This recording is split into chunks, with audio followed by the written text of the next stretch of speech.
Today, we're going to be talking about how to know when it's time to let go of fixed assets. Often, clients hold on to materials far longer than they should.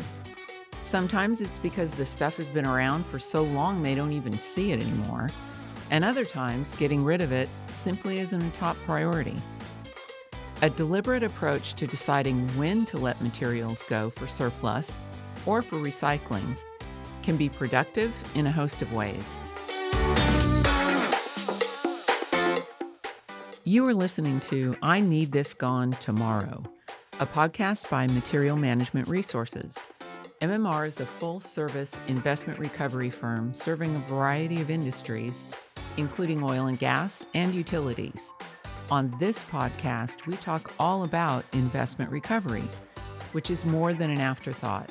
It can become a strategic advantage and a differentiator if it's handled properly. This podcast is about how you and your company can leverage investment recovery in your projects. My guests today are Jaco, Saaiman, and Stacy, Elliott. Welcome, and thank you guys for being here. Thank you for having us. Thanks, Kandice. Sure. So, Stacy, what is the first thing you say to a client when you realize that they're hoarding, meaning hanging on to materials too long? Sometimes we can tell them, you're hoarding. Sometimes we will phrase it in other ways. But the first thing I tell them is, it's really a question. It's why, right? Why are you holding on to this? And sometimes there's a good reason. Mm-hmm. Sometimes they no longer make that anymore, and they have to hold on to that in order to keep a certain part of their production and keep it moving. But that's the small cases, right? In most cases, you don't hold on to things because things don't appreciate with over time. They depreciate over time. And so what we tell them is we walk them through those questions. Why? What can we do with it? And then come up with a plan for them. Another issue that we run into with quote unquote hoarding materials is just the changeover of the workforce. Person that was managing this particular yard or this hidey hole again knew where everything was and managed it and did it well and efficiently, but retired, changed positions, whatever the case may be, and the new person that comes in isn't that familiar and maybe has other responsibilities and doesn't have the time to go through and manage it. For example, the previous person may not have had a good inventory or catalog of what was there. It knew exactly where everything was. If you asked him, where is the plunger for this triplex pump, he'll walk straight to that specific model, go find it, pick it up, and give it to you and go on by his business. Now, the new person that comes in may not be that familiar with pumps, and now all of a sudden it becomes a burden because you got to find that particular thing, or you got to go find the manpower for people to catalog all this stuff and organize it. It can be done, but it's just time consuming. And so that's where we can come in and help and inventory and manage it. And if they still really do need some of those parts, that's always the best option. But if they don't, then we can devise a marketing plan to liquidize it. How do you suppose assets wind up in the hidey hole to begin with? There's always hidey holes, aren't there? Plenty. Yeah, I think some people just want, they want to hold it close to them. Like this is my thing, right? Especially if you're in maintenance or in engineering or if you're in operations even, and you want to know that this thing is right here, right? You might I just might need this someday. That's right. Well, and with holding on to it, there's the lead time on ordering parts, and so if you've got a compressor and it throws a cylinder and that there's other hidey hole of cylinders and compressor parts in the Connex box in the back corner of the 40 yards, to the left, where they strategically placed it, they can go and go find the specific part instead of waiting 6 weeks for this part to be ordered. They've got it now. And so a lot of it has to do with the obsolescence of materials too. So maybe this compressor, for example, I'm using compressors, but this compressor's been running for 40 years and they don't make new parts anymore. And so if they know that they have that old one sitting back there, it comes in handy, but those are rare occasions. That's more the exception than the rule. What is the risk of hanging on to things for too long a period of time? There's a few things. Well, at the end of the year, the one thing that obviously comes to mind first is taxes. If you have an asset that's still on the books and um, is running depreciation, you're gonna have to pay taxes at the end of the year. If that's one of your motivators is to avoid cost, then you can make the decision pretty quickly as far as, all right, we can store it here for X amount of dollars, or we gotta have to pay, however many thousands of dollars in taxes. But if we're not going to need it for the foreseeable future, let's go ahead and sell it or recycle it if needs be. But that's one of the first risks you're running into. Opportunity is another risk. There might be a different operator or a vendor that needs that specific equipment for a project they're working on, and if they can get it immediately versus again having to wait to order maybe 6 months or whatever the case is, for the most part there's that opportunity that comes along that presents itself. And so if you sometimes dwell on it, you can lose that opportunity Mm-hmm. for making a sale. Have you ever recommended a client hang on to something? I mean, let's talk about the opposite of the topic. Is there a time when you said, you really need to hang on to this thing for a while? Yeah, that does happen. It really does. Because there's sometimes when you market certain equipment. We had an example of offshore equipment out in California. Results came back, and we looked at it, evaluated, and we felt like the offers were more on the recycle price range, and this was still a good piece of equipment. So that was our recommendation to the client: if you aren't paying storage and we can have more time to market the asset because it's kind of a unique asset, we would greatly appreciate the opportunity. And so they were in agreement.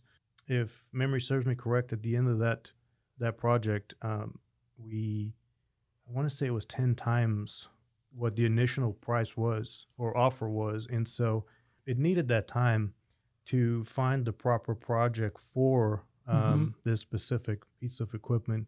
And so once we were able to locate the right contact, the deal was made. And like I said, that was one of those rare wins where, you did advise, wait, let's not sell it. Let's hold on to it. Not Mm-hmm. hoard it, but hold on to it for a little while longer and see if we can find a better market improvement, which we were able to do. And that was definitely one of the home runs for us. That's great. And so sounds like MMR was in it with the client all the way, that you were helping them find someone. Mm-hmm. Yeah, at the end of the day, we would do our clients an injustice to just accept everything. Mm-hmm. We have their best interest at heart, just simply because we feel that that's part of our integrity. Stacy, in your experience, do clients hang on to things longer than they really need to? Yeah, sometimes they hold on to it longer than they need to. And so it's part of materials management, right? We guide our clients into how to manage those materials responsibly, right? When to get rid of it, when to hold on to it sometimes. And so, yeah, it's all dependent upon what the market says, what the material is, what your needs are for that specific time frame in your business. Mm-hmm. And we used it in a previous example where at the refinery they were holding on to some yellow iron, and if y'all remember, we spoke about chalk marking the equipment and Mm-hmm. like the police do your car, for a parking ticket. And you just go back to the client and say, hey, this has been here for this long. A lot of the times they don't realize it. They drive by it, but it's out of sight, out of mind, and they don't notice it. And so it takes something like that for you to just to let them know. And again, it goes back to the change of positions too. For example, there was a yard that I took pictures of pipe. Mm-hmm. My previous contact discussed, and they decided no, there might be a need for this particular pipe, and I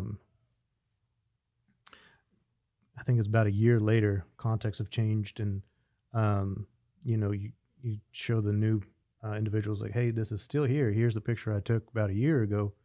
Can we reevaluate?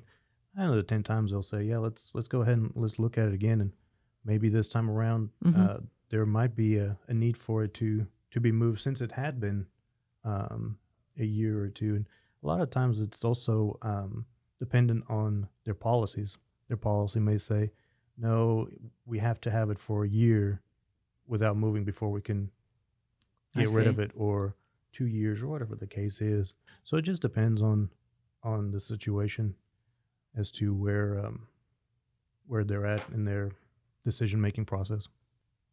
What's the worst case scenario that you guys have uncovered when somebody has stockpiled something for too long a period of time? We had an opportunity once, and it's like I was mentioning earlier, questions about your opportunity cost. This wasn't a specific need for material, but it's actually the market conditions that changed. There were some high-value alloys that were deemed to be surplus. There was a error with the manufacturing, and the order was completed, and client realized the error and decided that there's no other function for this material, and so they'd ask us to market it, sell it. Come to find that the speciality of these, there wasn't a reuse for it, so the other option for us was to go the recycle route, which we did, and had multiple offers at a very firm, good market price on it. And at that point in time, the client decided to hold on to the material, seeking more, just because there was so much money into the original purchase of the material. After 2 years, the market went through a real big downturn. They requested us to remarket it again. We did, and in this particular case, went the recycle route again. And because the market took such a downturn, so did the prices of the material, the metal. The results that came in were lower than the original one. Because so much time has went on, and the manager at the time, it's like, all right, well, we're good. I mean, we're not going to use it. It's just sitting. It's been 2 years. Let's just accept it. And so in that particular case, it was an opportunity that was lost because of market conditions.